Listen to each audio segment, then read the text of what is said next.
વિષય ખંડનનું, હવેલીનું.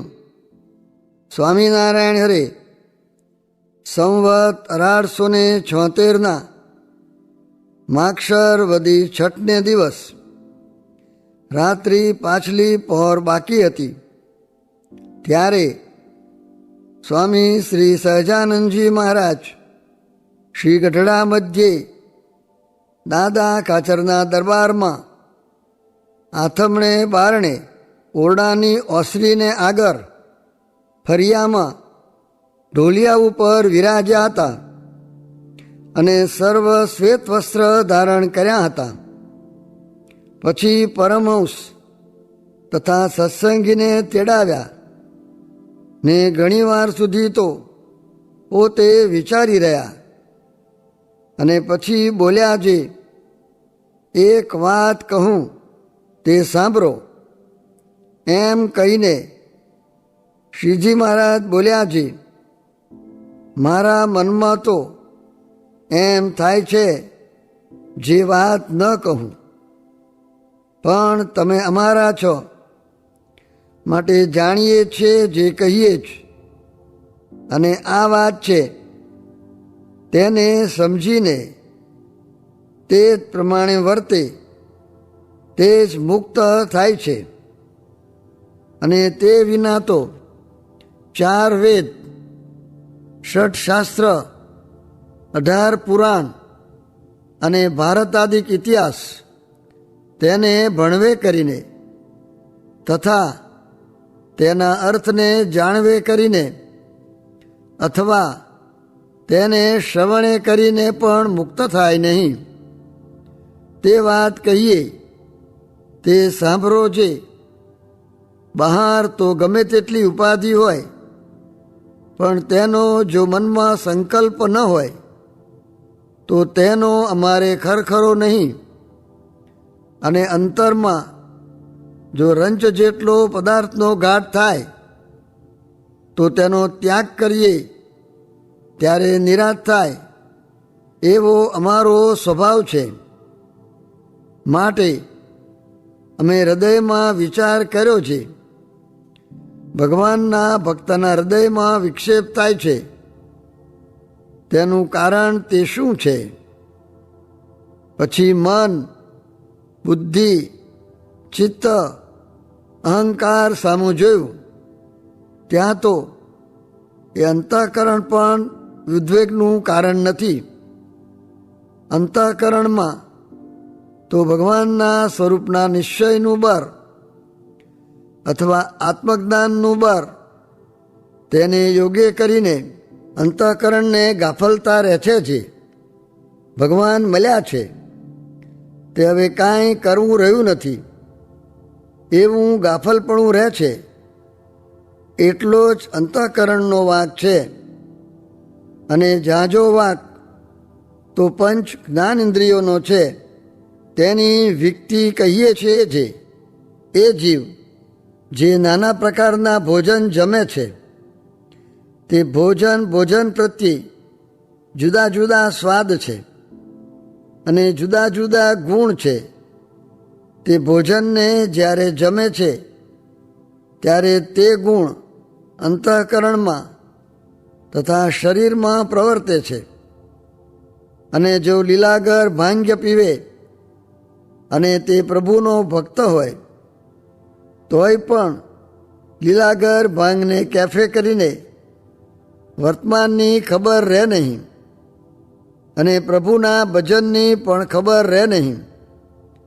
તેમ અનંત પ્રકારના જે આહાર તેના ગુણ પર લીલાગર ભાંગની પેઠે જ અનંત પ્રકારના છે તેનો ગણતા પણ પાર આવે નહીં.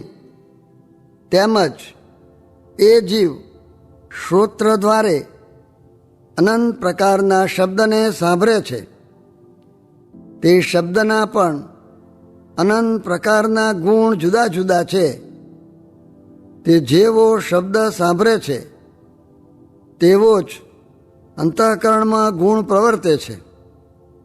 જેમ કોઈક હત્યારો જીવ હોય અથવા કોઈક પુરુષ વ્યભિચારી હોય અથવા કોઈક સ્ત્રી વ્યભિચારિણી હોય અથવા લોક અને વેદની મર્યાદાને લોપીને વર્તતો એવો કોઈક ભ્રષ્ટ જીવ હોય, તેમની જે વાત સાંભળવી તે તો જેવી લીલાગર ભાંગ પીવે અથવા દારૂ પીવે એવી છે.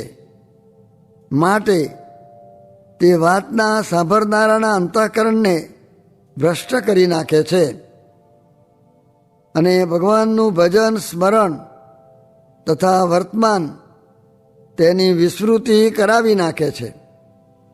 તેમજ ત્વચાના સ્પર્શ પણ અનંત પ્રકારના છે અને તેના ગુણ પણ જુદા જુદા અનંત પ્રકારના છે. તેમાં પાપી જીવનો જે સ્પર્શ તે જ ભાંગ્ય દારૂના જેવો છે. માટે તે સ્પર્શનો કરનારો હરિભક્ત હોય તેની પણ શુદ્ધ બુદ્ધને ભૂલાડી દે છે.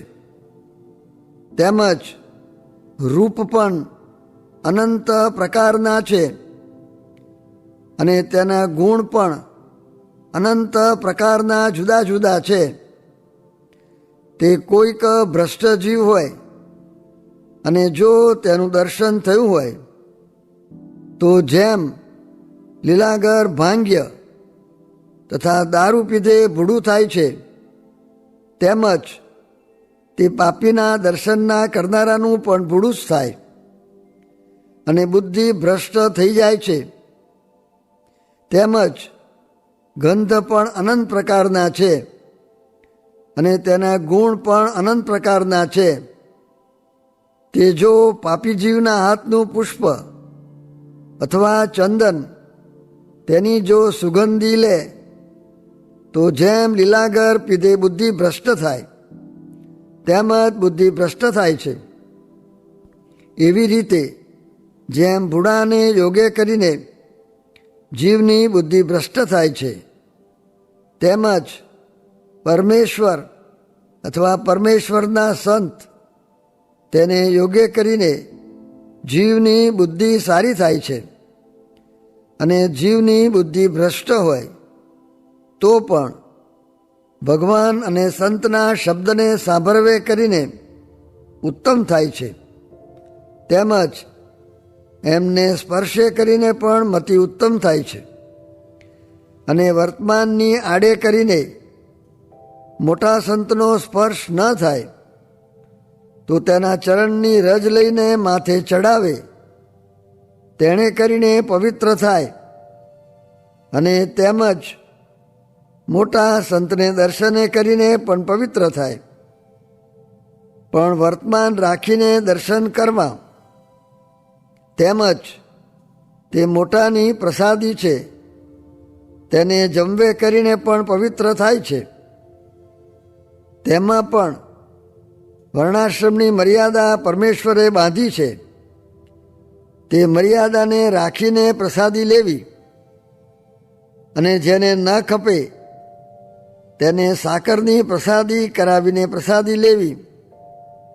તેમજ તે મોટા પુરુષને ચડ્યું એવું જે પુષ્પ ચંદન તેની સુગંધી લીધે પણ બુદ્ધિ નિર્મળ થાય છે. તે માટે એ પંચ વિષયને સમજ્યા વિના જે ભોગવશે અને સાર અસારનો વિભાગ નહીં કરે અને તે નારદ સનકાદિક જેવો હશે તેની પણ બુદ્ધિ ભ્રષ્ટ થઈ જશે. તો જે દેહાભિમાની હોય અને તેની બુદ્ધિ ભ્રષ્ટ થાય તેમાં શું કહેવું? તે સારું એ પંચ ઇન્દ્રિયોને યોગ્ય અયોગ્ય વિચાર્યા વિના જે મોકરી મેળશે તેનું અંતઃકરણ ભ્રષ્ટ થઈ જશે. અને પંચ ઇન્દ્રિયો દ્વારે જીવ જે આહાર કરે છે તે આહાર જો શુદ્ધ કરશે તો અંતઃકરણ શુદ્ધ થશે અને અંતઃકરણ શુદ્ધ થશે તો અખંડ ભગવાનની સ્મૃતિ રહેશે. અને જો પંચ ઇન્દ્રિયોના આહારમાંથી એક ઇન્દ્રિયનો આહાર મલિન થાય છે તો અંતઃકરણ પણ મલિન થઈ જાય છે. માટે ભગવાનના ભક્તને ભગવાનના ભજનને વિશે જે કોઈ વિક્ષેપ થઈ આવે છે તેનું કારણ તો પંચ ઇન્દ્રિયોના વિષય જ છે, પણ અંતઃકરણ નથી. અને આ જીવ છે તે જેવી સોબત કરે છે તેવું એનું અંતઃકરણ થાય છે. તે જ્યારે એ જીવ વિષયી જીવની સભામાં બેઠો હોય અને તે જગ્યા પણ સુંદર સાત માળની હવેલી હોય, તે હવેલીને વિશે કાચના ચકતા સુંદર જડ્યા હોય અને સુંદર બિછાના કર્યા હોય, તેમાં નાના પ્રકારના આભૂષણ તથા વસ્ત્રને પહેરીને વિષયીજન બેઠા હોય અને દારૂના શીશા લઈને પરસ્પર પાતા હોય, અને કેટલાક તો દારૂના શીશા ભરેલા પડ્યા હોય અને વેશ્યાઓ થઈ થઈકાર કરી રહી હોય અને નાના પ્રકારના વાજિંત્ર વાંચતા હોય, તે સભામાં જઈને જે જન બેસે તે સમયે તેનું અંતઃકરણ બીજી જાતનું થઈ જાય છે. અને તૃણની ઝૂંપડી હોય અને તેમાં ફાટેલ ગોદડીવાળા પરમહંસની સભા બેઠી હોય અને ધર્મ, જ્ઞાન, વૈરાગ્ય અને ભક્તિસહ વર્તમાન ભગવદ્ વાર્તા થતી હોય, તે સભામાં જઈને જે જન બેસે ત્યારે તે સમયે તેનું અંતઃકરણ બીજી રીતનું થાય છે.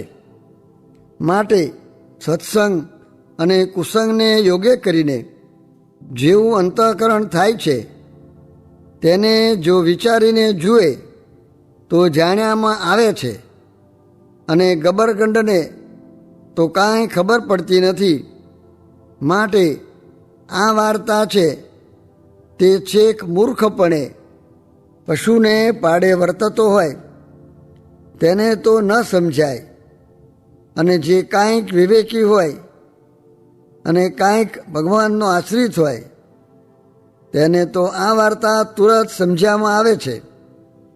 માટે પરમહંસ તથા સાંખ્યયોગી હરિજન તથા કર્મયોગી હરિજન એ સર્વેને કુપાત્ર માણસની સંગત કરવી નહીં, અને સત્સંગમાં તો ગમે તેવો કુપાત્ર જીવ હોય તોય તેને નિયમ ધરાવીને સત્સંગમાં લેવો, પણ સત્સંગમાં આવ્યા પછી કુપાત્રપણું રાખે તો બાઈ અથવા ભાઈ જે હોય તેને સત્સંગ બહાર કાઢી મેળવો, અને જો ન કાઢે તો એમાંથી જાજુ ભૂડું થાય. જેમ જે આંગળીને સર્પે કરડી હોય અથવા કીડિયાનો રોગ થયો હોય અને તેટલું અંગ જો તુરંત કાપી નાખે તો પંડે કુશળ રહે, તેનો લોપ કરે તો ઝાઝો બિગાડ થાય. તેમ જે કુપાત્ર જીવ જણાય તેનો તત્કાર ત્યાગ કરજો. અને આ અમારું વચન છે તે ભલા થઈને સર્વે જરૂર રાખજો, તો જાણીએ તમે અમારી સર્વ સેવા કરી અને અમે પણ તમને સર્વેને આશીર્વાદ દઈશું અને તમો ઉપર ઘણા પ્રસન્ન થઈશું, કાંજે તમે અમારો દાખલો સુફલ કર્યો. અને ભગવાનનું ધામ છે ત્યાં પણ સર્વે ભેરા રહીશું. અને જો એમ નહીં રહો તો તમારે ને અમારે ઘણું છેટું થઈ જશે, અને ભૂતનું કે બ્રહ્મ રાક્ષસનું દેહ આવશે અને હેરાન થશો. અને જે કાંઈ ભગવાનની ભક્તિ કરી હશે તેનું ફળ તો રઝળતા રઝળતા કોઈક કાર્ય પ્રગટ થશે. ત્યારે પણ અમે વાત કરી તે પ્રમાણે રહેશો. ત્યાર પછી મુક્ત થઈને ભગવાનના ધામમાં જાશો. અને જો કોઈ અમારો વાદ લેશો તો તેનું તો જરૂર ભૂડું થશે. કાંજે અમારા હૃદયમાં તો નરનારાયણ પ્રગટ વિરાજે છે, અને હું તો અનાદિ મુક્ત જ છું, પણ કોઈને ઉપદેશે કરીને મુક્ત નથી થયો. અને મન, બુદ્ધિ, ચિત્ત અને અહંકાર તેમને તો હું પકડી લઉં છું. જેમ સિંહ બકરાને પકડે છે તેની પેઠે એ અંતઃકરણને હું પકડું છું, અને બીજાને તો એ અંતઃકરણ દેખ્યામાં પણ આવતા નથી. માટે અમારો વાદ લઈને જાણે જે ઉપાધિમાં રહીને શુદ્ધપણે રહીશું તે તો નાર સનકાદિક જેવો હોય તેથી પણ રહેવાય નહીં, તો બીજાની શી વાર્તા કહેવી. અને અનંત મુક્ત થઈ ગયા ને અનંત થશે તેમાં ઉપાધિમાં રહીને નિર્લેપ રહે એવો કોઈ થયો નથી, ને થશે પણ નહીં, અને હમણાં પણ કોઈએ નથી. અને કોટી કલ્પ સુધી સાધન કરીને પણ એવો થવાને કોઈ સમર્થ નથી. માટે અમે કહ્યું છે તે પ્રમાણે રહેશો તો રૂડું થશે. અને અમે જે કોઈને હેત કરીને બોલાવીએ છીએ તે તો તેના જીવના રૂડા સારું બોલાવીએ છીએ, અથવા કોઈને હેતે કરીને સામું જોઈએ છીએ, અથવા કોઈ સારા ભોજન કરાવે છે તેને જમીએ છીએ, અથવા કોઈ ઢોલિયો બિછાવી દે છે તે ઉપર બેસીએ જ છીએ, અથવા કોઈ વસ્ત્ર આભૂષણ તથા પુષ્પનાહાર ઇત્યાદિ જે પદાર્થ લાવે છે તેને અંગીકાર કરીએ જ છીએ.